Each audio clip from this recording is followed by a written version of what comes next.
Hello बच्चों, good morning. आज हम पढ़ेंगे अमेरिकी न्यायालय के बारे में, अमेरिकी जुडिशरी के बारे में।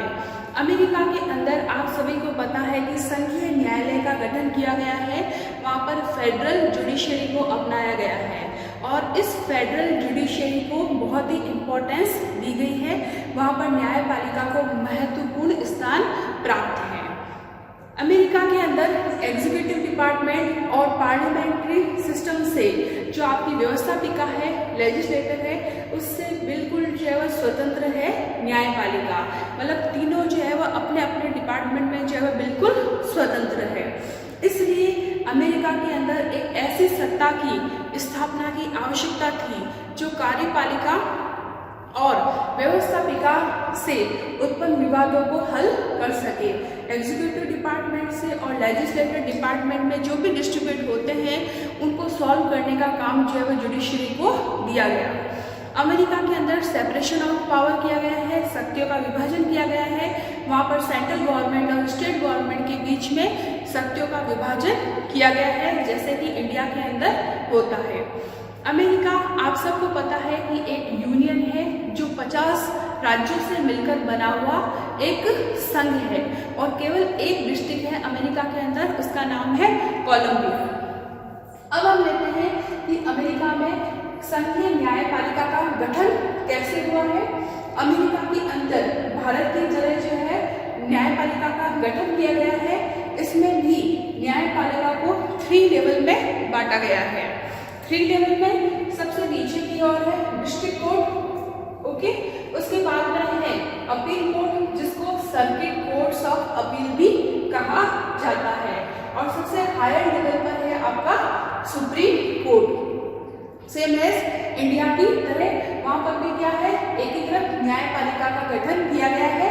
सबसे नीचे के लेवल पर डिस्ट्रिक्ट कोर्ट, उसके बाद में है अपील कोर्ट, जिसको सर्किट कोर्ट्स ऑफ अपील भी कहा जाता है, और सबसे हाई लेवल पर आएगा आपका सुप्रीम कोर्ट।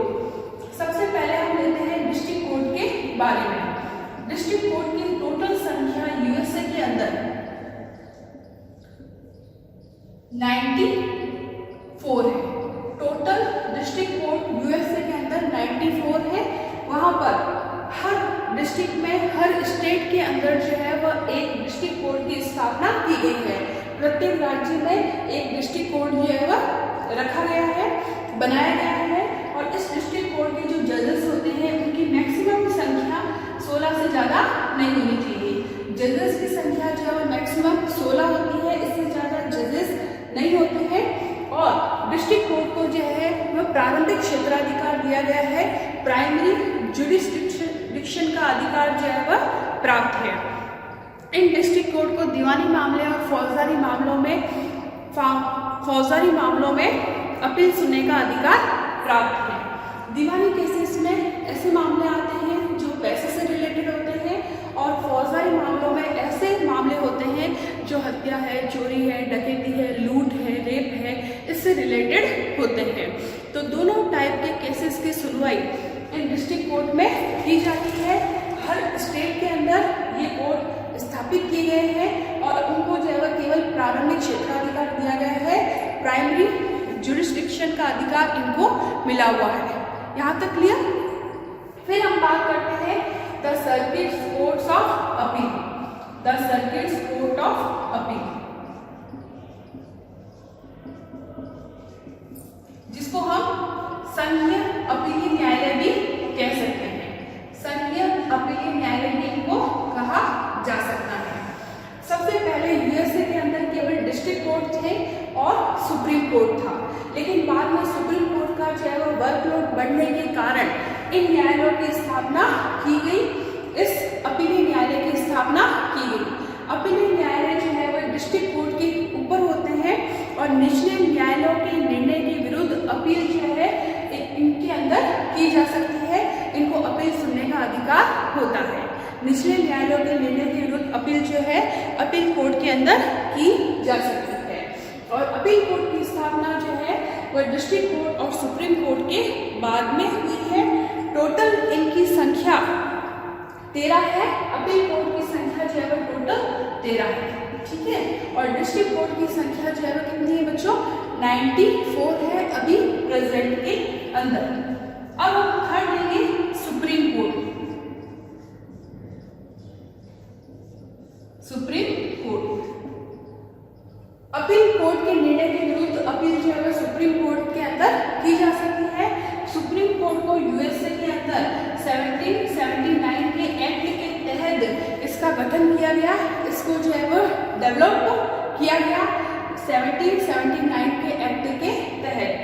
सुप्रीम कोर्ट के अंदर एक चीफ जस्टिस था स्टार्टिंग के अंदर, और बाकी अदर जो है वो 5 अन्य न्यायाधीश थे, लेकिन बाद में धीरे धीरे कांग्रेस के अनुसार जो है उनकी संख्या में बढ़ोतरी हुई। 1801 के अंदर जो है सुप्रीम कोर्ट के अंदर केवल 5 न्यायाधीश थे, ठीक है। 1807 के अंदर जो है सुप्रीम कोर्ट के अंदर 7 न्यायाधीश थे, लेकिन 1869 तक सुप्रीम कोर्ट के अंदर 9 न्यायाधीश थे, 9 जो है वह जजेस थे, जिसमें से एक चीफ जस्टिस और 8 जो है वह अदर न्यायाधीश थे। और अभी प्रेजेंट में सुप्रीम कोर्ट के न्यायाधीशों की संख्या यूएसए के अंदर 9 ही है, उनमें से एक है आपका चीफ जस्टिस और बाकी 8 अदर न्यायाधीश अभी रिसेंटली सुप्रीम कोर्ट के अंदर है। न्यायाधीशों की नियुक्ति के संबंध में अमेरिका में कोई भी एलिजिबिलिटी डिसाइड नहीं की गई है, वहाँ के संविधान में नहीं लिखा गया है। सुप्रीम कोर्ट के न्यायाधीशों की नियुक्ति राष्ट्रपति के द्वारा की जाती है, सेम एज इंडिया की तरह, लेकिन उनको यह है कि उनको जो है सीनेट की शक्ति प्राप्त होनी चाहिए, यानी कि सीनेट की नज़र में जो व्यक्ति योग्य है उनको सुप्रीम कोर्ट का न्यायाधीश बनाया जा सकता है। इनकी कोई विशेष एलिजिबिलिटी डिसाइड नहीं है। यहाँ तक क्लियर बच्चों? सर्वोच्च न्यायालय के न्यायाधीशों का वेतन वहाँ की पार्लियामेंट यानी कि कांग्रेस के द्वारा डिसाइड किया जाता है। कांग्रेस ही वहाँ के जो है न्यायाधीशों की सैलरी जो है डिसाइड करती है, और समय समय पर जो है इंक्रीमेंट करने का काम भी कांग्रेस का ही होता है। लेकिन सुप्रीम कोर्ट के न्यायाधीशों के लिए हमेशा सैलरी में इंक्रीमेंट होगा, उनकी सैलरी में कभी भी डिक्रीमेंट जो है वह नहीं होता है, यानी कि उनकी सैलरी जो है उनके वर्किंग टाइम में कभी भी कम नहीं की जा सकती है। यूएसए के अंदर चीफ जस्टिस की सैलरी जो है $2,67,000 होती है, और अदर जजेस की सैलरी जो है वह $2,55,300 होती है। अगर मान लो किसी जज ने अपने पद से जो है वह अवकाश ग्रहण किया है, तो भी उसके जीवन में उसकी सैलरी जो है हमेशा उसको मिलती रहेगी। और सुप्रीम कोर्ट के जजेस को वेतन जो है वह लाइफ टाइम तक मिलता है, वह अपनी इच्छा से जो है वह अवकाश ग्रहण कर सकता है, अपनी इच्छा से अवकाश ग्रहण कर सकता है। जैसे सुप्रीम कोर्ट के न्यायाधीश जिनकी आयु जो है वह 70 ईयर हो चुकी है, 70 साल उनकी आयु हो चुकी है, और उन्होंने जो है वह 10 साल तक जो है वह सुप्रीम कोर्ट की सेवा की है, तो वो अपनी इच्छा से जो है वह अवकाश ग्रहण कर सकता है। या फिर कोई न्यायाधीश है जिन्होंने 15 साल तक जो है सुप्रीम कोर्ट की सेवा की है, वहाँ पर अपना वर्किंग टाइम दिया है, और उनकी एज जो है वह 65 ईयर है, तो वो अवकाश जो है वह ग्रहण कर सकता है। लेकिन अवकाश ग्रहण करने के बाद भी उनकी सैलरी जो है वह कंटिन्यू रहती है, और कभी भी उनकी सैलरी में जो है वह डिक्रीमेंट नहीं होगा, हमेशा जो है वह इंक्रीमेंट किया जाता है। अभी रिसेंटली अगर बात करें तो यूएसए के अंदर जो आपके जस्टिस है, जो भी न्यायाधीश है, उनकी सैलरी में प्रत्येक ईयर हमेशा जो है 2,000 या $3,000 का इंक्रीमेंट होता है। क्लियर बच्चों यहाँ तक? फिर हम पढ़ते हैं महाभियोग के बारे में, इम्पीचमेंट प्रोसेस के बारे में। आप सभी को पता है कि भारत की तरह अमेरिका में भी इम्पीचमेंट का जो प्रोसेस है वो कांग्रेस में यानी कि वहाँ की पार्लियामेंट में लाया जाता है, लेकिन इम्पीचमेंट का प्रोसेस वहाँ पर केवल प्रतिनिधि सभा के द्वारा लाया जाता है, जिसको बोलते हैं हाउस ऑफ रिप्रेजेंटेटिव के द्वारा लाया जाता है वहाँ पर महाभियोग का प्रस्ताव। अगर कांग्रेस के एक सदन हाउस ऑफ रिप्रेजेंटेटिव के मेंबर 2/3 बहुमत से उस प्रपोजल को पास कर देते हैं और सीनेट में भेजते हैं, senate as a Rajya Sabha upper house, वो प्रपोजल जो है वह सीनेट के अंदर जाता है, सीनेट उस प्रपोजल को चेक करता है, वेरीफाई करता है। अगर सीनेट के मेंबर भी 2/3 बहुमत से उस प्रस्ताव को पास कर देते हैं तो इम्पीचमेंट प्रोसेस से किसी भी न्यायाधीश को हटाया जा सकता है। किसी भी न्यायाधीश को इम्पीचमेंट प्रोसेस से हटाया जा सकता है। यहाँ तक क्लियर? सेम एज भारत की तरह यहाँ पर ये चीज होती है, इम्पीचमेंट प्रोसेस होता है कि संसद में आएगा, अगर किसी जजेस के विरुद्ध महाभियोग लगाया जाता है कि वह अपनी कार्यवाही जो है वह संवैधानिक नियमों के तहत नहीं कर रहा है, तो हाउस ऑफ रिप्रेजेंटेटिव 2/3 बहुमत से उस प्रस्ताव को पारित करेगा। सीनेट उस प्रस्ताव को जो है वह चेक करेगी और सीनेट भी अगर 2/3 बहुमत से उस प्रस्ताव को पास कर देती है तो इम्पीचमेंट प्रोसेस के द्वारा जो है वह जजेस को हटाया जा सकता है। अब जजेस का जो वर्किंग टाइम है, जो उनका सेशन है, वो स्टार्ट होता है अक्टूबर माह में। अक्टूबर मंथ में जो है स्टार्ट होता है। अक्टूबर मंथ के फर्स्ट मंडे से उनका जो है वर्किंग टाइम, उनका सेशन जो है स्टार्ट होता है और जून के फर्स्ट वीक तक उनका जो है सेशन चलता है, यानी कि वो केसेस की सुनवाई करते हैं। किसी भी अभियोग को सुनने के लिए, उनको डिसीजन देने के लिए 6 जजेस का quorum होता है। जैसे भारत में जो है वो 5 जजेस की पीठ होती है, वैसे ही वहाँ पर जो है वो 6 जजेस का होना अनिवार्य होता है। जो quorum है, जो गणपूर्ति है, वो 6 जजेस की होती है।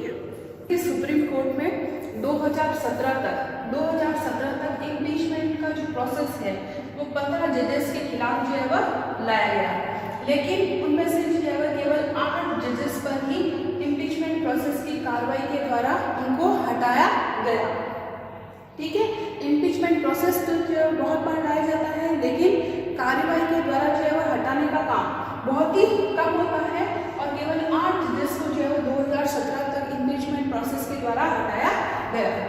अब हम लेते हैं सुप्रीम कोर्ट के क्षेत्राधिकार के बारे में, उनके ज्यूरिसडिक्शन के बारे में। सुप्रीम कोर्ट को बहुत सारी पावर प्राप्त है। उनके अधिकार को हम 2 भागों में बांटते हैं, प्रारंभिक क्षेत्राधिकार और दूसरा है अपील क्षेत्राधिकार। ठीक है, प्रारंभिक क्षेत्राधिकार यानी कि प्राइमरी ज्यूरिसडिक्शन का मीनिंग ये होता है कि ऐसे केसेस जो है वो सुप्रीम कोर्ट में लाए जाते हैं। ऐसे केसेस सुप्रीम कोर्ट में लाए जाते हैं जो किससे रिलेटेड होते हैं? राजदूत से, जो भी विभिन्न देशों के राजदूत होते हैं या उनके खुद के जो राजदूत हैं, उनसे रिलेटेड केसेस जो है सुप्रीम कोर्ट के अंदर लाए जाते हैं। एम्बेसडर, ठीक है, और वहाँ के जो है वो मिनिस्टर होते हैं, जो मंत्री होते हैं, उनसे रिलेटेड, या फिर कोई कॉमर्शियल एम्बेसडर है, राजदूत है, तो उनसे रिलेटेड केसेस को सुप्रीम कोर्ट के अंदर लाया जाता है। ओके, राजदूत से रिलेटेड, मंत्री से रिलेटेड, या जो भी वाणिज्य दूत होते हैं, उनसे रिलेटेड अगर कोई केस है तो वो सुप्रीम कोर्ट के अंदर लाया जाएगा इंटरनेशनल लेवल पर। और सेकंड ये है कि अगर वहाँ की जो यूनियन है, यानी कि सेंट्रल गवर्नमेंट और स्टेट गवर्नमेंट के बीच में कोई विवाद उत्पन्न हो जाए तो वह सुनने का दायित्व जो है किसका होता है? सुप्रीम कोर्ट का होता है। तो ये भी प्रारंभिक क्षेत्राधिकार के बीच में आता है कि यूनियन और स्टेट के बीच में जो है कोई विवाद उत्पन्न हो जाए, या 2 या 2 से ज्यादा स्टेट के बीच में कोई विवाद उत्पन्न हो जाए तो उसका निपटारा जो है सुप्रीम कोर्ट के द्वारा किया जाता है। यहाँ तक क्लियर? फिर हम पढ़ेंगे अपीलीय क्षेत्राधिकार के बारे में, अपीलीय ज्यूरिसडिक्शन के बारे में। किसी भी निचले न्यायालय के निर्णय के विरुद्ध अपील जो है वह सुप्रीम कोर्ट में की जा सकती है।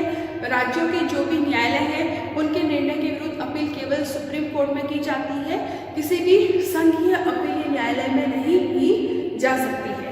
ओके, तो राज्यों के निचले न्यायालय के निर्णय के विरुद्ध या राज्यों के न्यायालय के निर्णय के विरुद्ध अपील करने का अधिकार केवल सुप्रीम कोर्ट का होता है, वहां पर अपील की जा सकती है।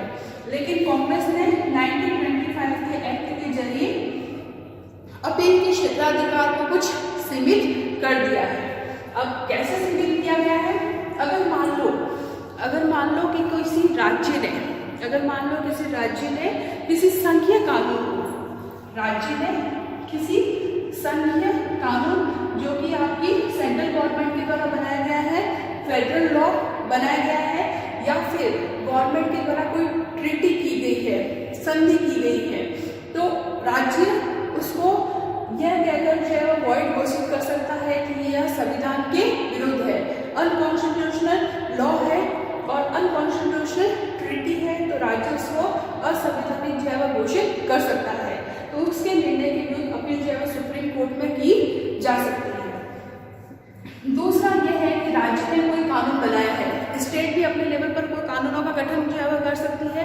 राज्य ने कोई संघीय कानून बनाया है, कोई संधि की है, तो उन संधि को जो है वो सुप्रीम कोर्ट वॉइड जो है वो घोषित कर सकता है कि वह असंवैधानिक है, तो उसके निर्णय के विरुद्ध जो है वो अपील जो है वो सुप्रीम कोर्ट में की जा सकती है। मान लो अगर गवर्नमेंट ने कोई कानून बनाया है, तो वहाँ का जो राज्य है उस कानून को वॉइड घोषित कर सकता है कि वह संविधान के विरुद्ध है, तो वहाँ पर अपील जो है वो सुप्रीम कोर्ट में की जा सकती है। और राज्य ने कोई कानून बनाया है, कोई संधि जो की है जो संविधान के विरुद्ध हो, तो उसके निर्णय के विरुद्ध भी अपील जो है सुप्रीम कोर्ट में की जा सकती है, जबकि वह जो है दूसरे राज्यों में वही कानून जो है क्या होता है, वैलिड होता है। यहाँ तक बच्चों क्लियर? इन दो मामलों में जो है वह अपील सुप्रीम कोर्ट के अंदर की जा सकती है। अब सुप्रीम कोर्ट की इच्छा के ऊपर डिपेंड करता है कि वो उस अपील को सुने या नहीं सुने। क्लियर बच्चों यहाँ तक?